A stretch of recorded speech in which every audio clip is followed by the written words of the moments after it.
Well, big news out of the NHL. Brad Marchand is staying in Florida. Seems like the Panthers won the Marchand sweepstakes. And sort of a shocking note, at 37 years old, Marchand is going to get a 6-year deal coming off perhaps his most remarkable postseason of his 16-year NHL career. He's staying in Florida. What do you think, Taylor? Yeah, I think all that sun and champagne kind of like fucked with them. I think that's what's going on right now. I'm not shocked that the Panthers would want him. I didn't think that they were going to be able to afford him after trying to make sure that Bennett stayed and some other guys, but the price hasn't even been released yet, which is interesting too. And they just didn't want him to go to agency, I guess, so they just made a deal. But the part about this that I'm stunned about is the term. It's not even that he signed with them. It's that they signed him for 6 years. That to me is just way too long for someone at his age, depending on the money. And the money is the only thing that no one knows at the moment, or at least the time of recording for us. So if the dollar amount is right, then okay, I guess 6 years makes sense to sign Brad. But if I just don't know what's going through management's mind. Usually, when you have a veteran at his age, you're on the shorter term deals on the off chance that they're injured or they decide they want to retire. Interesting move by the Panthers.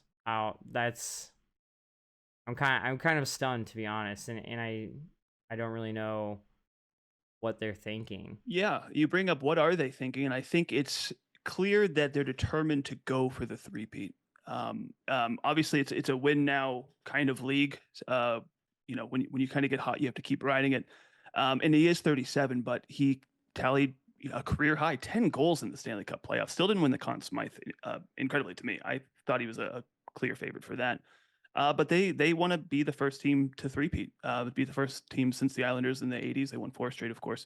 But this seems like, hey, no, we're here to stay. We were the favorites going into the playoffs, especially just signing Brad, midway through the season. But he's going to be 43 when his contract expires.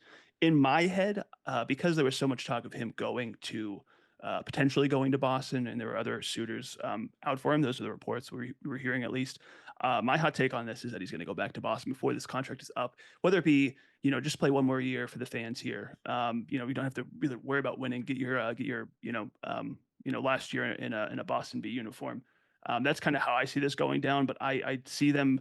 I mean, being contenders for the next 3 years at least. I mean, they're going to have to like figure out how they're going to sign some of these guys. They've got a lot of good guys under contract, of course. But this is Florida saying, no, we are going to be the heavy favorites. Florida is going to be is going to be a hockey capital for the next few years coming. So Y- look out. Yeah, that's not gonna happen. So I I just don't see if he actually stays the full 6 years and then what, like, goes 1 year in Boston or some shit. Like, I I don't know. I don't see that. But what I find interesting, and I guess the reason that I even question it is, yeah, okay, his postseason was amazing, but on average, he only scores, I think, what is it? He scores like maybe about 20 goals a season when he was with the That's right. Bruins.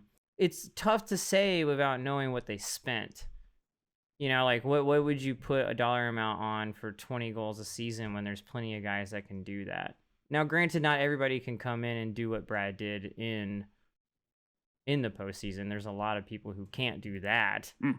So yeah, it'll be really. I'm excited for when they release numbers. What did the Panthers pay to try to go for their three-peat here? Hmm. And would that money have gotten them someone better for their regular season and their post? I wonder. Yeah. But yeah, it's definitely interesting. I did not think he was going to stay with the Panthers. I thought this was kind of like a summer fling in a way, where he would come and have this good little moment with them and win himself a cup, go party all summer, and then kind of like find a team to like hang out with, maybe back in Canada or something. And to see him stay down in Florida, very, very interesting. Yeah, I the early didn't see it reports. coming. Yeah, I didn't see it coming either. That's a good point. But the early reports were that the Leafs were involved. So it was a 3-horse race between Boston, Florida, sorry, the Leafs. Not sure how much he would cost. Maybe 6-7 million a year, which is still a heavy price to pay. I don't have any reports on that, of course, yet. But is that worth 23 goals? Last year, at a plus minus of -7. So that's not too much of like a liability for the most part. But you only put up 50 points. I maybe having that kind of like veteran leadership that clearly was a determining factor in the playoffs this year is worth that much money. But we're really gonna have to find out. And please leave a comment with what you think is going on down below. Always like, comment, and subscribe. We appreciate our new subscribers. It's been incredible to see you guys show up. Let us know what you think.